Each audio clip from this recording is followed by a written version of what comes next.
Mtu wa Mungu, Bwana Yesu asifiwe sana. Ninakusalimu kwa jina la Yesu na kukaribisha tujifunze kwa pamoja kwa msaada wa Roho Mtakatifu. Nini utofauti kati ya hofu ya Mungu? Nini maana ya hofu ya Mungu? Na nini utofauti kati ya hofu ya Mungu na hofu ya watu? Bwana Yesu asifiwe sana. Mara nyingi sana tumekuwa tuna hofu ya watu badala ya kuwa na hofu ya Mungu.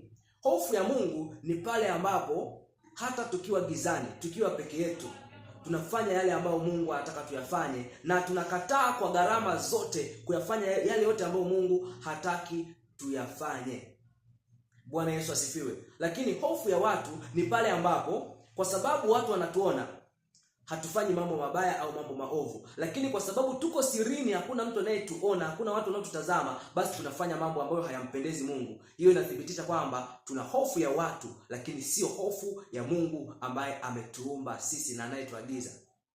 Sasa hebu jaribu kufikiria. Mungu ndiye aliyekuokoa. Mungu anakujua. Mungu anakuona kila mahali na mawazo yako anayatambua. Halafu wewe unajificha huko sirini, unafanya mambo ya ajabu ambayo Mungu anakuona hata huko. Sasa si ni bora ukafanya hadharani ili ijulikane kabisa kwamba humuogopi Mungu, kwa sababu hata ukifanya sirini tayari umeshamuonyesha Mungu kwamba huna hofu ya Mungu. Maana hofu ya Mungu ni kukubali kutenda mapenzi ya Mungu hata kwa gharama gani. Kwa mfano mzuri kabisa kutoka kwa Yusufu. Alikuwa akilazimishwa na mke wa Potifa, akibemelezwa na mke wa Potifa alale naye.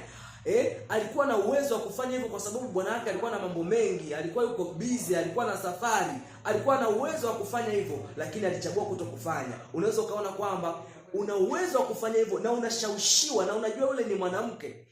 Usiseme kwa sababu ana shepu nzuri, ana rangi nzuri, ana tabasamu sijui nzuri, ana macho mazuri, sijui ana nini kizuri, sijui ana mguu wa bia, sijui ana mguu wa nini.